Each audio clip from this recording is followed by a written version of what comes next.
Kemudian di sini saya akan membahas dari topik pembahasan yang ketujuh, yaitu tentang requirement modeling yang kedua, yaitu tentang behavioral and flow model. Topik pembahasannya ada tiga, yaitu behavioral model, yang kedua flow model, yang ketiga pemodelan requirement untuk web apps.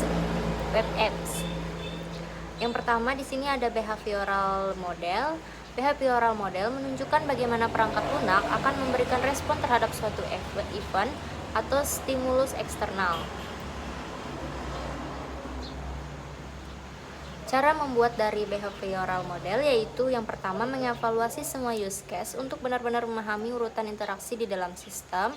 Yang kedua mengidentifikasi event yang mendorong suatu urutan interaksi dan memahami bagaimana event tersebut berhubungan dengan suatu objek yang spesifik. Yang ketiga, membuat sebuah urutan sequence interaksi untuk setiap use case. Dari use case ke sequences diagram.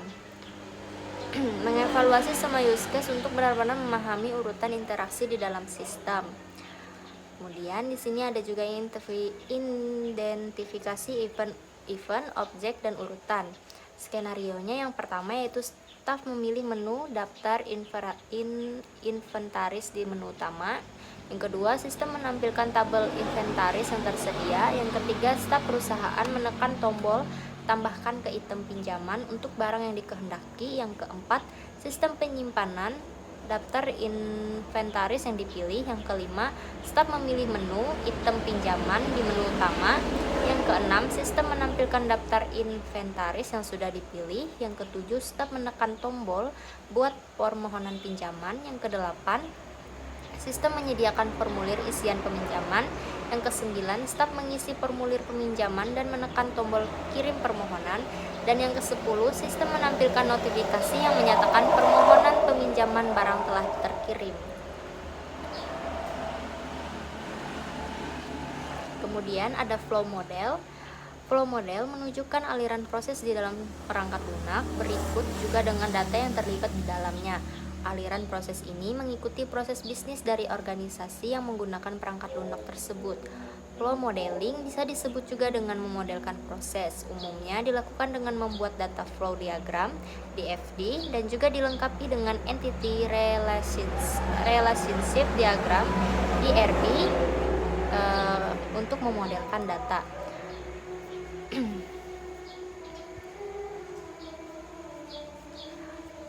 Data flow diagram atau DFD merupakan sebuah teknik yang populer untuk membuat sebuah model proses. Kemudian ada pola pattern pada requirement modeling. Pola atau pattern dapat menjadi solusi untuk permasalahan yang muncul berulang-ulang pada pengembangan perangkat lunak. Kata kunci untuk pola adalah reusable solution, solusi yang dapat digunakan kembali untuk masalah yang muncul berulang kali. Menggunakan pola yang sudah ada untuk permasalahan yang sama dapat mempercepat proses software engineering. Seringkali lebih baik mengikuti pola yang sudah diketahui ketika ingin memodelkan requirement. Kemudian ada requirement modeling untuk aplikasi web. Web developer seringkali bersikap skeptis terhadap analisis requirement untuk aplikasi-aplikasi berbasis web. Kesalahan umum yang sering terjadi adalah berasumsi bahwa pengembangan website harus dilakukan secepat mungkin dan menganggap analisis kebutuhan akan memperlambat pekerjaan. Seberapa dalam analisis dikatakan cukup? Dalam kedalaman analisis dan pemodelan requirement untuk aplikasi website dipengaruhi faktor-faktor berikut. Yang pertama, ukuran kompleksitas aplikasi-aplikasi web. Yang kedua, jumlah stakeholder dan potensi kebutuhan yang saling bertentangan.